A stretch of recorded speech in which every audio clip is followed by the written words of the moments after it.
You're watching The 7 from WATE 6 on your side.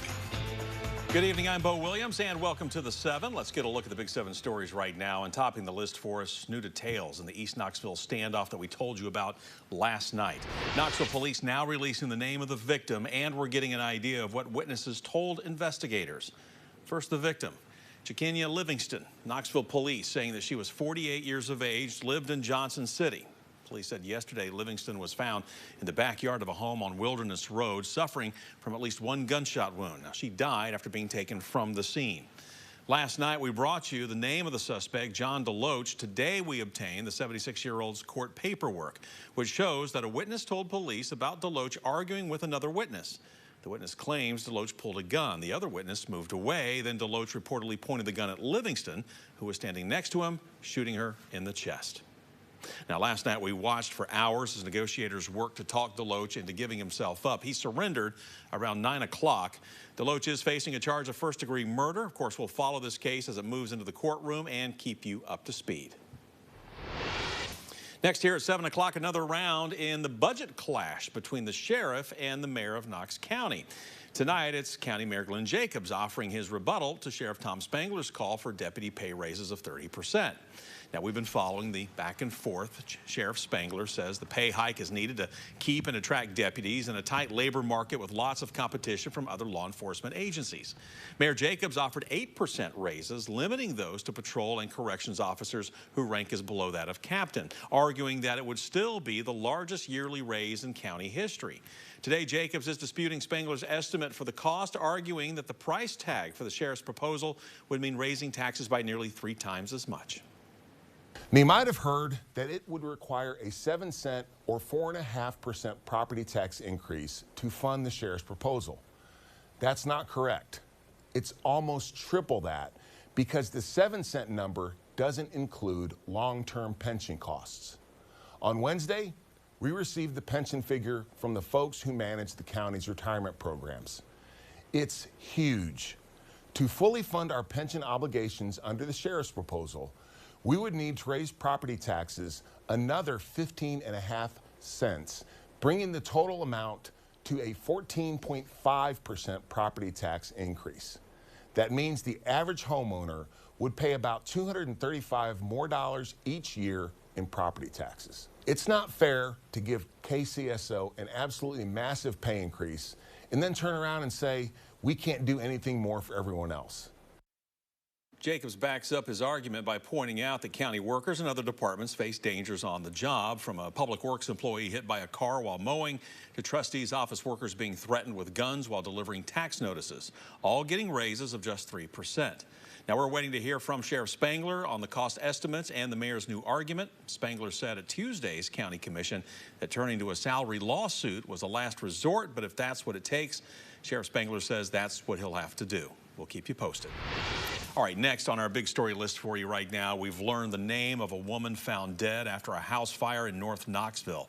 Agnes Reed, the Knox County Regional Forensic Center, making the identification. That fire happened early Sunday morning at a home on Strolling Drive. Firefighters found part of the home already destroyed and lots of flames.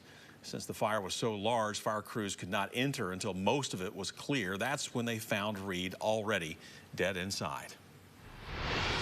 Rural Metro Fire today showing us how their new team is dedicated to fighting wildfires. The company says it has a new brush truck and water tender designed to work in those hard-to-reach off-road fire situations. The team will be staffed by firefighters with special training for those jobs. Matter of fact, we're meeting the Wildland Fire team, and again, we can see more of that on our website at WATE.com. So check it out there. People that were FEMA certified in wildland firefighting, but we were able to acquire some equipment from other operations across the country that have some really neat capabilities to fight specifically wildland fires.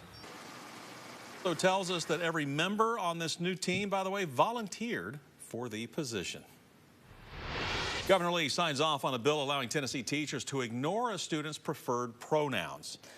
So here's what we know right now. Again, this governor's signing off on that. Let's hear what some of those have to say that are impacted. Language is very, very important, and the ways in which we use it show respect for one another. And when we rob other people of the language they use to define themselves, we're saying that they don't matter in our vocabulary. We're never wasting our time or wasting money when we're trying to protect children. No, I'm proud to stand by both of those bills. I think that they will both be ultimately affirmed and allowed to go into effect. With the governor's signature, the teacher pronoun bill has already taken effect.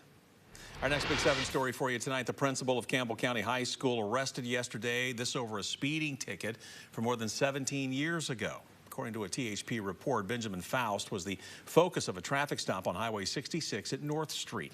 This was last night just before 8 o'clock. It's not clear why Faust was stopped, but the report shows he was cited for no proof of insurance.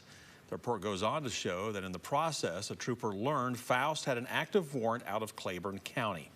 Now, we got our hands on the ticket. It is from March 6, 2006, when Faust was 25 years old, reportedly caught on radar going 74 in a 55 zone. He was also cited for no proof of insurance at the time. The ticket shows Faust paid the $10 fine today, and the second of the two charges was dismissed.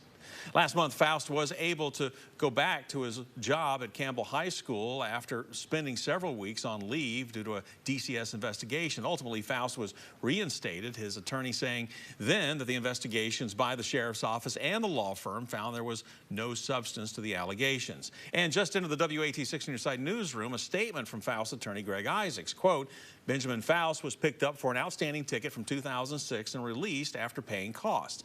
Mr. Faust made an honest mistake that was immediately rectified. Our firm is investigating the extraordinary circumstances regarding this arrest for a minor traffic offense that occurred 16 years ago. Wrapping up our Big 7 list for you right now, graduation season rolling along for you. Lots of Knox County high schools bidding farewell to the class of 2023. You know, just in the last hour we watched as Central High School students made their way out onto the football field to hear speeches, hear their names called, and of course, across the stage. We're going to hear from some of the students and parents tonight at 11 o'clock. Tomorrow, by the way, students from L&N STEM Academy, Paul Kelly Academy, the County Virtual School, and the Career Magnet Academy get their turns. All those happening at Central High School as well. Now, Farragut High students graduate Sunday on their football field, and then schools around the county hold ceremonies next week and the following week, wrapping up with South Doyle High School Friday, June 2nd. So a lot going on. And then over on the UTK campus, students from the College of Communications got their recognition this morning. The College of Architecture and Design held its commencement earlier in the afternoon. College of Social Work is wrapping the day's ceremonies right about now, so a lot going on. And for other students, their big step today includes defending their country. 13 officers in the Army ROTC were commissioned during a ceremony today. For these students, it's their next step into their career field, like field artillery, the Army Nurse Corps, Quartermaster Corps, and military intelligence, just to name a few. One graduate we spoke to says she's nervous and excited for her next move. It's a lot that's changing, a lot that's going on, but I'm really excited for all the change and all the opportunities that will present themselves to me. I'm really looking forward to moving to a new state, doing my master's program, and being in the Army Reserves and getting to meet new people and try new things. Again, congratulations to all the graduates and officers. These ceremonies, by the way, continue through tomorrow at Thompson Bowling, so just be careful. Watch out for that added traffic.